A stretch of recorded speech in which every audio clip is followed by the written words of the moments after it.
Raker dengan Menteri BUMN, anggota Komisi 6 DPR RI Senantara, Nasdem soroti korupsi di BUMN sampai usul impor tenaga profesional.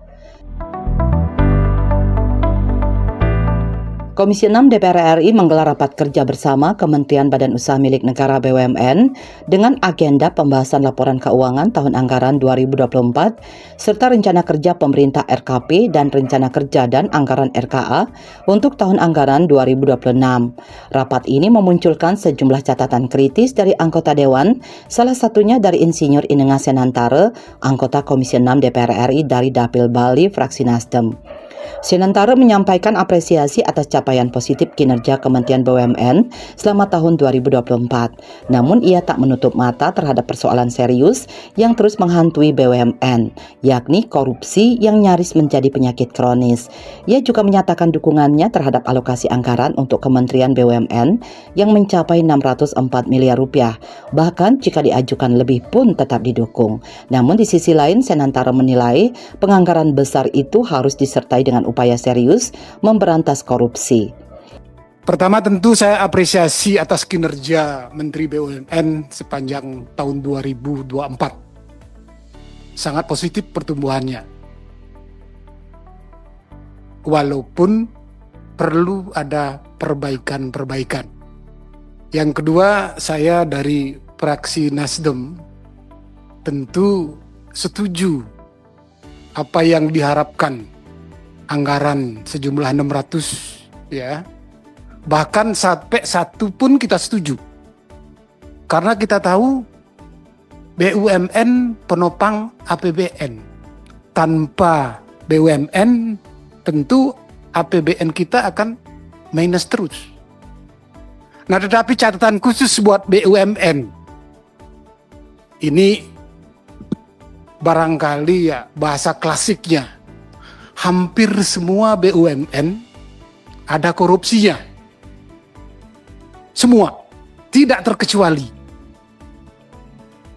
Mudah-mudahan dengan anggaran yang disepakati oleh Komisi 6 ini bisa menekan korupsinya, bahkan bisa menghilangkan korupsinya.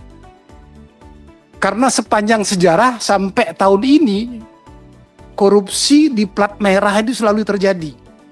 Lebih lanjut, Senantara menyinggung pernyataan Menteri BUMN Erick Thohir dalam berbagai kesempatan yang menyebut bahwa korupsi di BUMN sulit untuk dihindari. Bagi Senantara, pernyataan itu seperti melempar handuk dalam pertarungan tinju. Ia pun secara satiris mengusulkan solusi tak biasa, mengimpor tenaga profesional dari luar negeri untuk menangani korupsi di BUMN. Pak Menteri kan terkenal juga dengan bolanya. Bola yang biasanya mengimport pemain. Ini sekedar barangkali masukan juga. Kalau memang di BUMN sulit untuk menghilangkan korupsinya, barangkali kita import saja. Import saja. Sama dengan pemain bola. Setuju Kak pimpinan? Nah ini karena sudah karakteristiknya BUMN tuh korupsi. Ya, Pak Menteri juga menyatakan korupsi di BUMN susah untuk diberantas. Makanya saya mengusulkan sama dengan pemain bola. Apa tidak sebaiknya import tenaga-tenaga yang profesional untuk menangani masalah korupsi di BUMN? Ia menyampaikan kekhawatiran mendalam terhadap struktur kelembagaan di tubuh BUMN yang dinilainya memberi ruang subur bagi praktek korupsi. Hal ini diperparah dengan keberadaan Undang-Undang Nomor 1 Tahun 2025 yang menempatkan posisi komisaris dan direksi BUMN di luar kategori penyelenggara negara, sehingga tidak berada dalam jangkauan kewenangan Komisi Pemberantasan Korupsi KPK. Di Undang-Undang Nomor 1 2025, komisaris dan direksi tidak termasuk dalam penyelenggara negara. Artinya apa? KPK tidak bisa masuk urusan korupsinya. Ini ada super body lagi.